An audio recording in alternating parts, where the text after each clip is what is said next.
welcome to Norwegian Crafts Institute. We are humbled to have and excited to have such wonderful guests and, coming from an NGO in Bulgaria. It's very nice. So thank you for bringing them. Okay.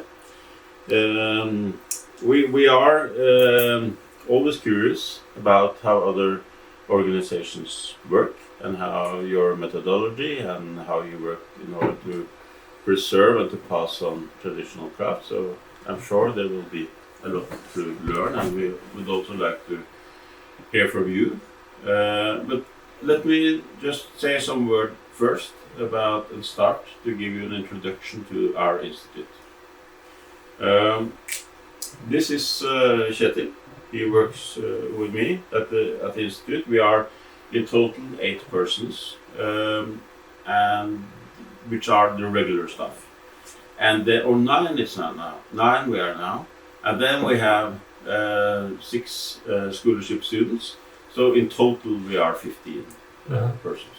Not everyone is here, as you can see. We only met, I think, 4 or 5, 6 persons with me and you. Yeah. But there are always people are always traveling around, working, doing documentation where the craftspeople are. And our scholarship students, they work from their workshops, so they are not here. Or tomorrow they will be here, but not today. First, we start with the presentation, which you can follow on the screen. We have a support. We are supported, funded by the government. So we receive funding from both the Ministry of Culture and the Ministry of Education. So this is the most important sources to our work and our activities. We were established in 1987, so we have been going on for more than 30 years. But we also receive fund from, well, there are trusts and others.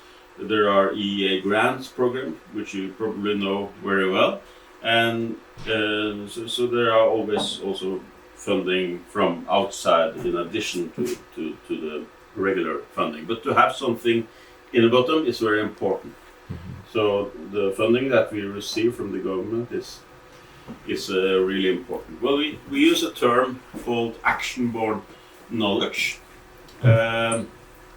which describes how the term, we use the term to describe how the crafts is always in persons and in the action and in the activities. So it describes how the crafts best are passed on to a new generation through practice, through repetition, learning from somebody who knows to somebody who don't know or know a little less. This is the classic master-apprentice relation. But over time, the knowledge will be, hopefully, passed on when they are working together. It's like when Per learned how to knit when he was a little child. He sat down with his grandmother and they were knitting together. Have you seen the product? No, maybe not the best example. But when my daughter learned how to knit the knitting, she sat down with my mother and they were knitting together, and over time the knowledge was passed on. And now my mother is unfortunately passed away, but my daughter, she's a knitting master. Iliana too. Yeah, and you too. Yeah. So this is a wonderful thing. So this is the way that this has been passed on through generations, and you cannot learn these things by reading a book or by watching a video on YouTube. The best way is always through action. Like, that's why we call it the action-born knowledge. So on all levels that we work, if it's towards children or it's for on a higher level of craftspeople, we always use the practical approach to the learning process, and this is why we use this term action-born knowledge, because that's typical not only for craft but for all this. If you know that, I know that Bulgaria has ratified the UNESCO 2003 convention, the Convention for Intangible or Safeguarding of the Intangible Cultural Heritage of Humanity. And the crucial here is that all these types of, or this, what do they call it? Domains of the convention. There are 5 domains in the convention, and traditional crafts is only one of them, but for all of these domains, if it's traditional music or dance, or if it's the oral tradition, it's always best passed on through to a new generation through practice, and this is very crucial for the convention, and it's crucial for our work and our activities and our models and the way that we work. I think this is really important, because intangible cultural heritage is always in people. It's always in persons. It's not in a book, and it's not. You cannot store it in a basement. You can store, like if it's like cultural heritage, like objects, like this chair. You can preserve this chair, putting it in a basement, in a special temperature and humidity, which is perfect for the chair to survive for 200 years. But if I want to safeguard Per, I cannot lock him into the basement. It's not a good way. It's not a good way of safeguarding the living process, like, because it's always in persons. So you need a different model for safeguarding of intangible cultural heritage than you can use on physical objects. So I think this is when I explain it, I think it's pretty clear. But when it comes to the school system and other education system, well, sometimes they try to make narrow or shortcuts, and they think that maybe we can do this in another way. Maybe we could just make a video, and we have preserved it, and maybe we can write a book about it, and then it's safeguarded. But it's not like that. It's because it's so. Sometimes the traditional craft is so complex. The complexity of traditional craft is so. It's important that it has to be. You have to do it in practice. So this is important. Yeah, well, it started with a register of craftspeople. I think I made my point about the action-born knowledge. The register of craftspeople. Well, we have 2,700 craftspeople, traditional craftspeople, all from all over Norway, registered in this register today. So, and it's the craftspeople themselves can register. You can search the craftspeople on web, online, and we have been doing. This is where it all started. It gives us an overview over craftspeople in traditional crafts and techniques. So it's the small and rare crafts, but it's also smaller techniques within the frames of the larger crafts, like timber construction, for example. You have this is for the traditional craftspeople. So it's for people who work with traditional timber constructions. It's boat builders. It's the hand weavers. It's blacksmiths, silversmiths. These types of traditional crafts. And also a cook. And also a cook. We also have a cook there. Yeah. But yeah, so we're very proud of this register. It's quite unique, at least in Europe. We had a project with Romania, and in Romania they were so inspired by this, so they started their own register for craftspeople. But I mean, they have now they are very happy. I think they have like 600 craftspeople. So I mean, Oh, that's a start. That's a yes, start. it's a good start. It's a good start, and they do it. Actually, I think their register is looks a bit nicer than ours because, well, you know, it's different starting something. It's a different thing starting something in like 35 years ago and starting something yesterday. You have different possibilities, which is yes. So, what was the goal of this project? So, or they started from zero? They had no register Romania list for or here? in Romania. Yeah, they had no register. They started list. from zero. They have their own institutes or Mm. associations So of craftsmen. They have an institute. There is the institute to the at Promeniel. I think it's called. It's the Directorate for Cultural Heritage, which in Romania is both responsible for the intangible and tangible cultural heritage, which is a good thing maybe because it's sometimes we have to see these different types of cultural heritage to see them together. But anyway, this register is good and it's helped them to get to work. It gives us an overview and also for training it's important. Like when you are going to organize training or workshops or other where you need teachers, it's good to have this register. Or people just want to they need somebody to have a course or teach a class, or they want a new boat, traditional wooden boat like this, or they want their house painted in a traditional way. It need a wood carver. It's a very good thing. But it doesn't help us actually. It gives us an overview, but it doesn't help us for safeguarding.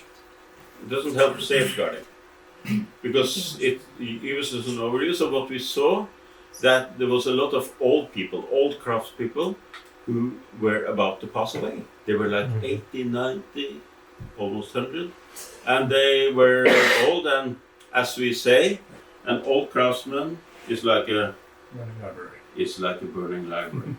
You have to go in there and do the job and pass on the knowledge to the new generation while the craftsman or the woman is alive. So this is really important. An old craftsman is like a burning library. So if you are going to remember one thing from today, it's good to have that saying. It's something that you should tattoo on your back. Well, we do some projects, and Kjetil here, he's responsible for our projects. We have about 30 projects every year where older craftspeople work together with a younger generation. So the best way to do it is one-to-one, like the apprentice and the master working together. And it's also similar for the project is that we... Hi. Okay, so now Hattis is Hanna. She has been outside do some documentation. Yes, filming. Got it. Okay, so we have about 30 projects every year. Some of the projects are huge projects. This can be building a boat, building a house, traditional ways, and some of them can take more than a year. Some can take like 5 years or 6 years. But most of our projects is smaller projects. So we just, like you could be making slippers out of straws with an old person, or it could be making some weaving techniques, or it could be about different things. But it could also be, we have all kinds of sizes of projects. And some international projects we are also participating in. We have been a partner in different EA grants program in Czech Republic, in Hungary, not in Hungary because that was cancelled because of the Norwegian policy, but in Bulgaria, And we have been doing. I told you about Romania, in Latvia, twice in Latvia, in Slovakia, yes, and now in Slovakia. So we have been working different on international. We also worked with India and in Iceland and on different international projects. We always try to have one or two international projects that we work on. I think I saw some pictures of you from Africa. That's me. I'm going to Africa now, next month. Yeah.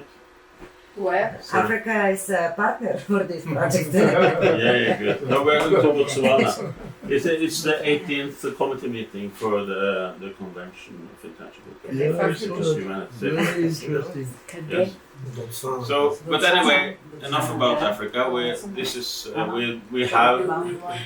We have projects in most of our projects. 90% of our projects is in Norway, but we also have something in other countries. So, but we had good carving classes in India, for example. It has been very interesting to see how they work there, how they do for passing on the knowledge to a new generation. Okay. We do have a project with Ukraine. Ukraine, yes. Now we have a project with Ukraine. Yeah. Yeah, that's true. They are coming. They are coming here on Thursday, so they are going to make an exhibition. Not here, but in Fredrikstad, which is a small city in close to the Swedish border. And they are coming 12 persons. And we're going to have a workshop with them, and they're going to make an exhibition. So they're going to be making these eggs, pisanka, the decoration of traditional Ukrainian, or I suppose maybe I think you have this traditional painting of eggs, decoration of eggs. I think it's I think this is in Central Europe. That's common tradition. Yeah.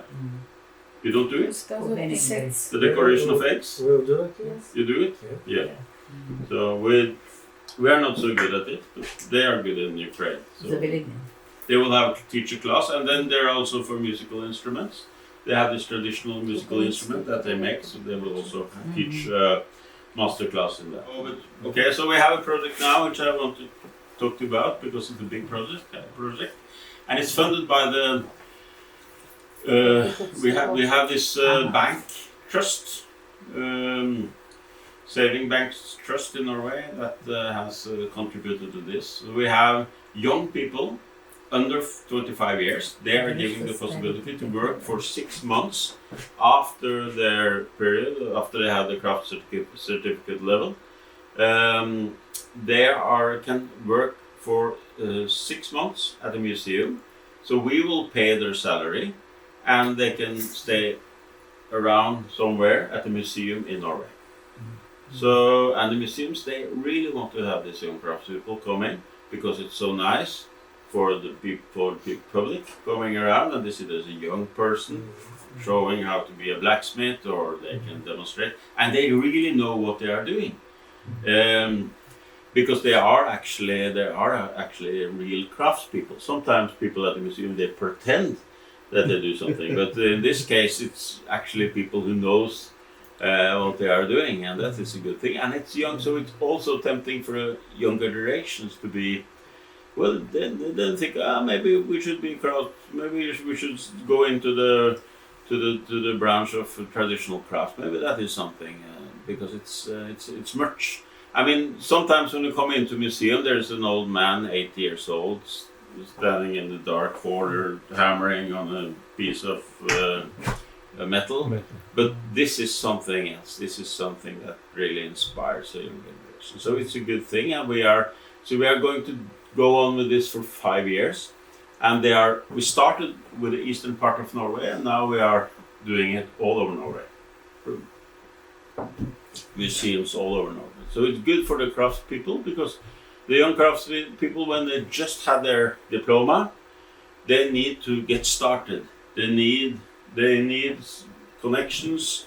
They need to connect with their branch. They need to connect with others, other craftspeople. They need to know the museums to see their collections, and so it's a good thing. And we have seen that this has actually, for the craftspeople who have been through this, this has opened the market for them. They are hired back to the museum later, or they are asked if they can produce things for the museum workshops. So this is it's a really good program. The tall guy that was standing in the door when you came here is Leonard. He's a blacksmith in this program. So hopefully he'll be back in the blacksmith afterwards when we take when you have the tour, maybe you can say maybe be able to see him in practice. You will also be meeting her. Yeah, Actually. yeah, we have a special responsibility for some small traditional crafts. In Norway, it's like we have 40 crafts, 40 different crafts, which are regarded as particular crafts for safeguarding. So it's like it means they are threatened. There are just a few practitioners.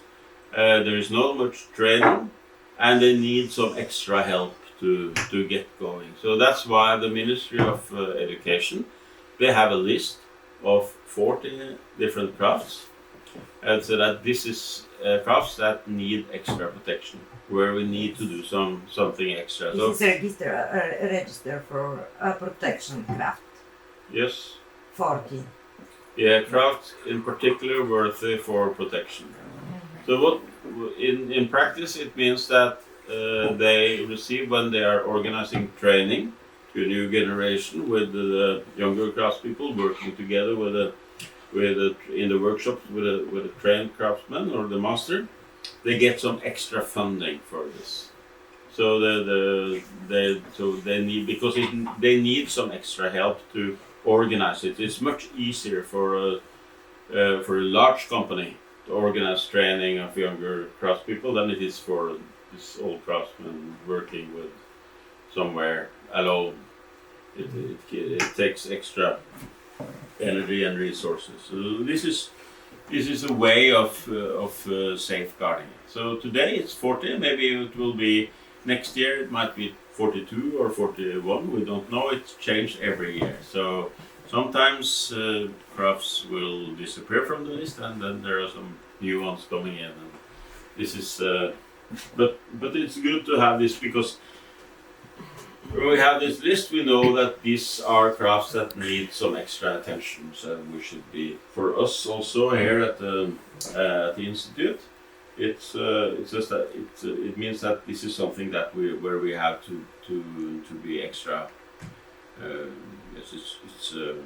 It's of great importance. Okay, a question. Yeah. It's like when someone goes off the list, it's either because they have more people working in the craft, or the last one is gone forever, and so there's no more craftsmen in that particular craft. Is that like how they go off the list? And can you take someone if the craft is extinct? Can you get it back on to get a new master?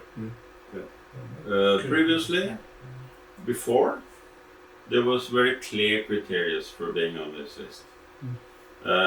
And one of the criteria was that if it was more like 5 new contracts every year for apprentices, and this was over a period of 3 years, and it was like more than 15 over 3 years, they would take it out of the list. But now they have removed that point, because they saw that, well, if the safeguarding measures actually work, it may be wrong to take it out of the list. Like if it's like 18 blacksmiths over a period of 3 years, you shouldn't really remove it. It's still a traditional craft, and it still needs special attention. So they have removed that criteria now. So the other criteria is that when the branch themselves say that, well, we don't need this crafts anymore. This has happened twice. One is the tanner. The tanners in Norway, they said that, well, we'll take it out. We don't need a craft certificate level for tanners anymore.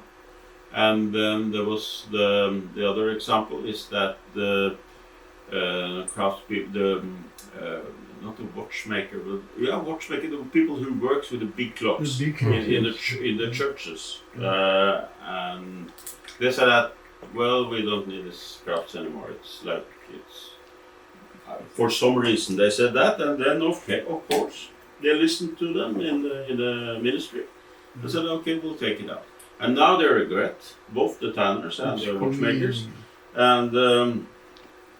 But now it's the fight to get it back into the list. So we'll see. And then the third example is that so that was when the Browns themselves said it.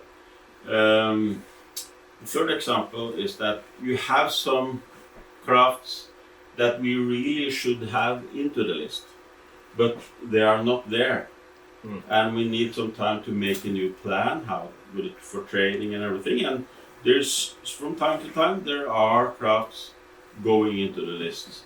It's like the rope makers. Some years ago they got into the list, and it was regarded the crafts where you could have the training program and a craft certificate level.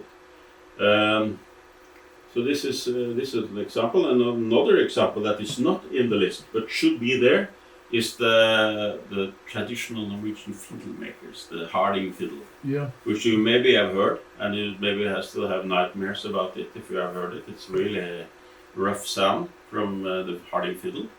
You haven't heard it? No. It's a really special. It's a special fiddle that we have a special tradition for in Norway, and it's a bit strange sound. So you will not. I suppose you will not like it first time you hear it. Maybe not the third or the fourth or the fifth time either. But there are some people who enjoy harding fiddle music. They are in tune with bagpipes actually, so they can. Some of this. Some people in the larger cities consider the songs to be like when you're slowly killing a cat. Yes. But I think it's beautiful. Yeah. They like acquired taste. Yeah. Slowly killing a cat is beautiful. So. In small portions. It's a central instrument in I cannot see the parallel, but yes, it's a central instrument. But we don't have a training program for it, and it should really be one of the crafts. And we are working on that now because it's a good possibility to do it now. Then it's the. Did I say 3 things? I can say 4. There's also, just to answer your questions, because there are also crafts that are has been on the list because they have been threatened and small, but on the same time they have not been regarded as traditional crafts. So they have been removed also from the list. So that's why 2 years ago it was 42 different crafts, and now it's only 40 because they have removed 2 of the crafts which was small but not and rare, but in not traditional crafts. So now it's a list purely for the small and rare traditional crafts. Yeah. Okay. yeah. Examples of these crafts. Making. Did I say something? I could say we can have. It's like a tanner. Not a tanner because that's removed. The blacksmith, the silversmith, traditional silversmith, the cooper. Cooper, you know what the cooper is? Yes. The wood carver. Yeah. Made in Boat builder, traditional boat builder, wooden boat builder. Okay. So then it's the scholarship students we have. That's a 3-year scholarship scheme. Craftsmen already on a high level. It's like a PhD for craftspeople. So they are on a really high level. They are given the possibility to work with the crafts for 3 years and doing a deep dive, like research, practical research in their craft. So we want them to become like lighthouses of their crafts. Do you have lighthouses in Bulgaria? Yeah, we do. Yeah, you have a coastline. Of course, yes, of course you have lighthouses. Okay, so you know what the lighthouse is.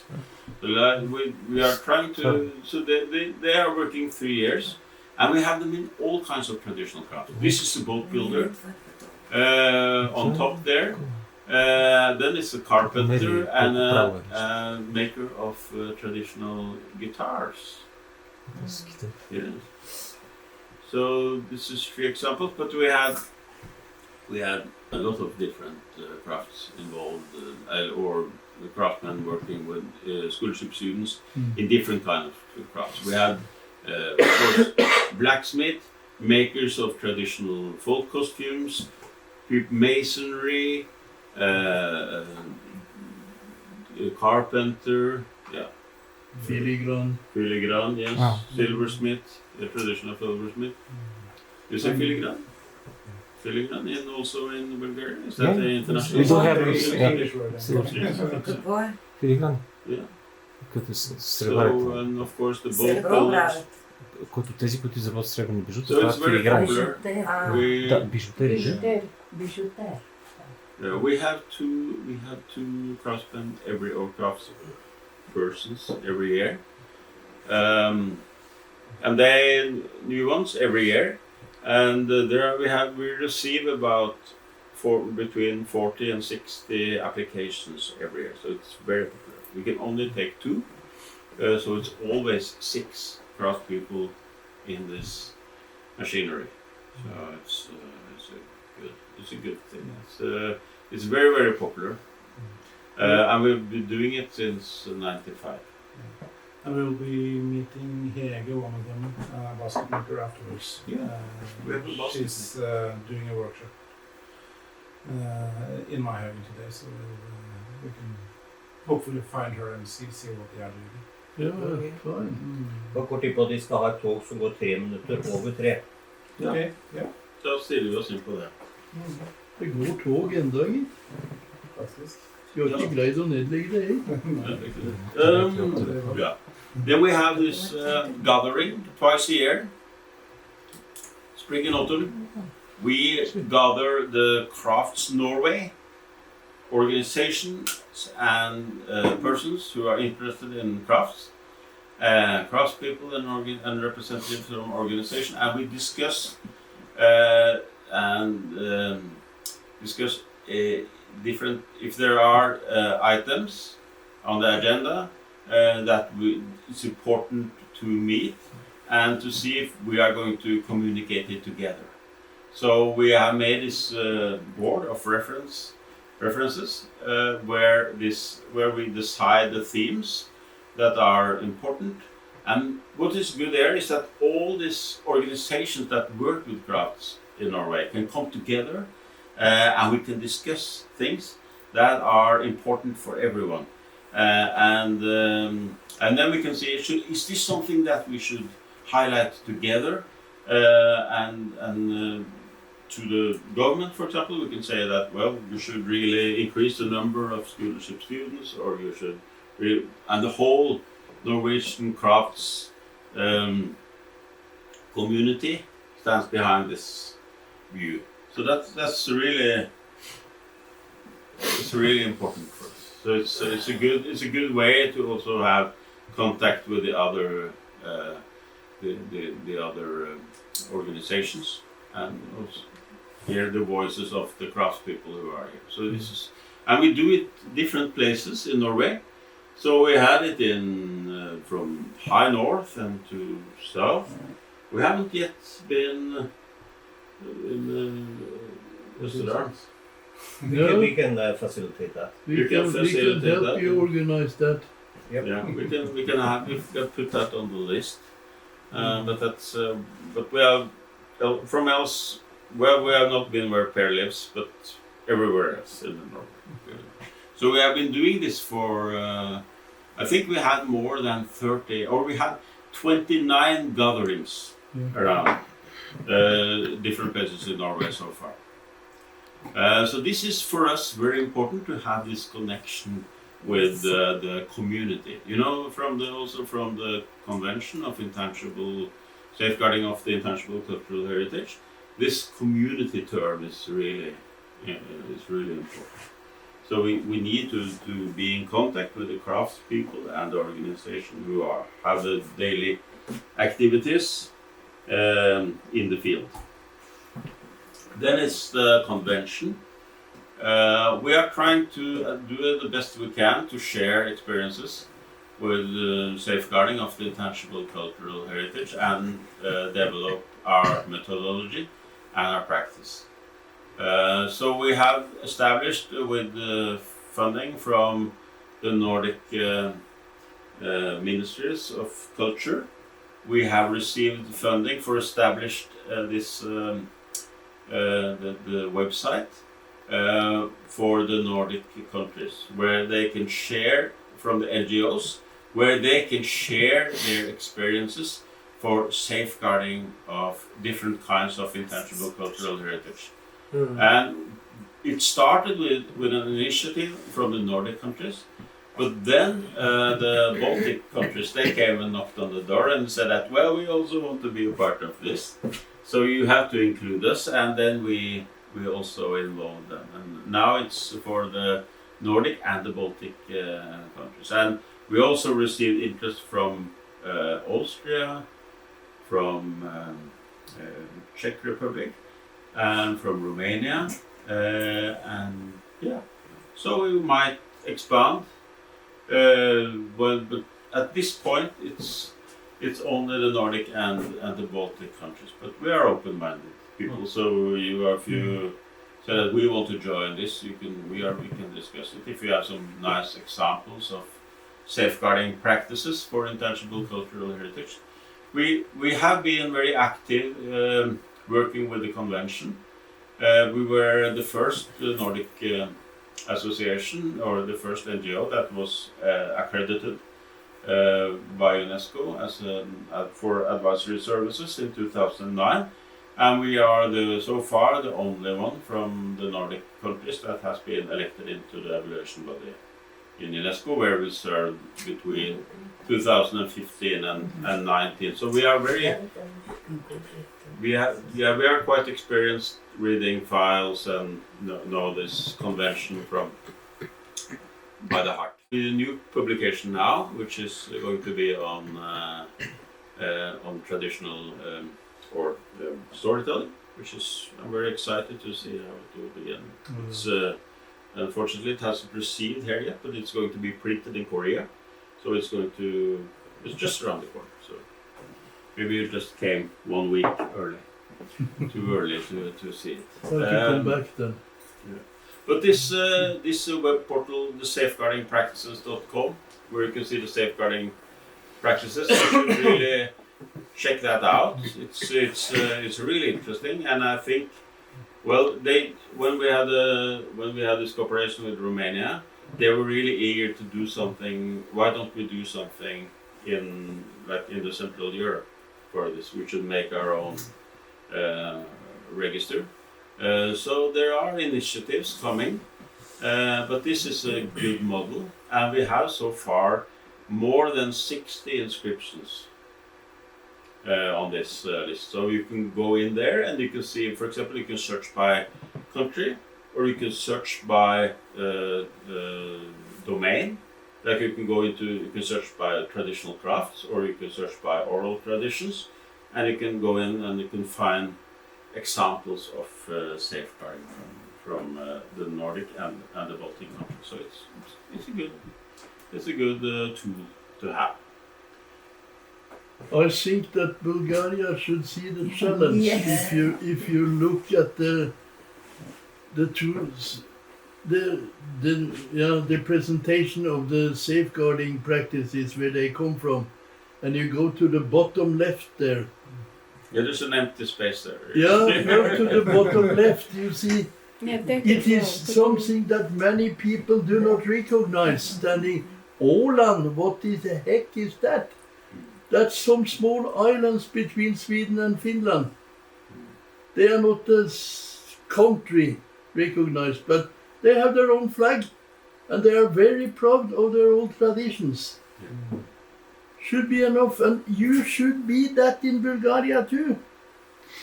You have a lot to present. This is what we've been talking about, yeah? You see the open spaces waiting for you. Okay, so opening the question, like this, who can join this convention? Because if you say Bulgaria, this Bulgaria is has kind of joined large. the convention. Bulgaria has always has joined the convention. You have ratified the convention.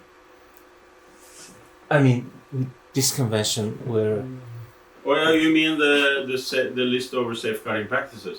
yeah, Yes. Well, because the other is too large for us. We're not if you have some good safeguarding practices that you want to share, please. And how could we share those practices by showing them a video or sending masterpieces of? But it's not examples of intangible cultural heritage. It's examples of safeguarding practices, of the ways of safeguarding. So what we are sharing is not examples of the elements themselves, or it's not like Pisanka or traditional boat building. It's ways of safeguarding traditional boat building. If you have examples or methodology that you have used, which has been successful, it's important to share it with others. So this is why we have this overview. The methods to keep. Yeah, the methodology or the methods, the framework, How do you the keep it programs. Yeah. I want to ask about one interesting craft, because you are is close to Santa Claus, but in Bulgaria there, in Bulgaria there is some interesting craft. Maybe one person stay in Bulgaria and make this. The craft make glass figures for Christmas tree and called стъклодухане. Glass blowing. Типично за България. Yeah, glass blowing. Не, за това казвам. Is there That's one of our small and protected crafts. Yeah. That's just one of the small. I told you about this list. The small crafts, like the basket making. It's also the making of glass, blowing glass. That's the glass blowers. You can see here there is a book here. Yes. No, this one. Oops. Yeah. Well, these are actually gifts for you, so Yeah, you can keep it. one for each. So you can see on the front page there's a glass blower. Нека да в началото. Yes. We made video. We made video for 16 crafts from Bulgaria Yeah, there was in our YouTube channel for maybe 2-3 minutes. It's enough for how making this. It was an initiative of Plovdiv Association of Crafts. They unite about 20 crafts there. And we were asked to make a small video films for each craft so that they can market it. That's great. And can create interest towards either the craftsman or the products. So you make awareness of the crafts. Now you make to have a methodology to keep the crafts continue and not die. And if you make that, then it's possibility to work with this organization. Yes. But it's not only documenting it, it's also make sure that it survives for the next 100 years. What kind of methodology? How do you pass it on from a master to apprentice? How do you do it? How do you keep it alive? This is what it's about. Sure. I can This is tell much you broader that context. you are now in a county in Norway called Innlandet, the inland. It is composed from 2 older counties, and the largest tourist attractions in both the old counties is places where they are blowing glass. Yes. In this county, where Lilehhammer is, it was Hadland. Hadland Glassverk, where they're preparing something while blowing glass. And in Hedmark it was Magnor. People say that it must be the big mountains and the beautiful nature. No, the biggest tourist attraction for many years has been where they are blowing glass. Yes. because Chinese figure is And for the Christmas Stop- decorations Proper which Yeah. school? that you talked about, it's there was an inscription on the international list, on the UNESCO representative list of untouchable cultural heritage of the humanity. There was the inscription, I think it was 2 or 3 years ago, from Czech Republic on Christmas decoration, traditional Christmas decoration. Ah. So this is something that you could look into and see what they have done it and how they have described it. So, but if you have only one man who is doing it, well, you should really don't lock him into the basement, but give him an apprentice. we keep For two. this man. Yeah. Not so interesting for young people from Bulgaria. How is in Norway? Does it have interest from young people to learn and work with craft? Yes. Yeah, it is. And it's increasing. It's increasing, yes. So it's increasing, and I think it has to be with the green shift. It has to be connected. I think it's connected to the green shift, that it's a growing interest. People want to be more connected to nature, Yeah. and it's also I think it's also a sort of a riot, because young people, some are tired of getting their iPads in the schools and working with computers, do everything through a screen. They want to do things in real life.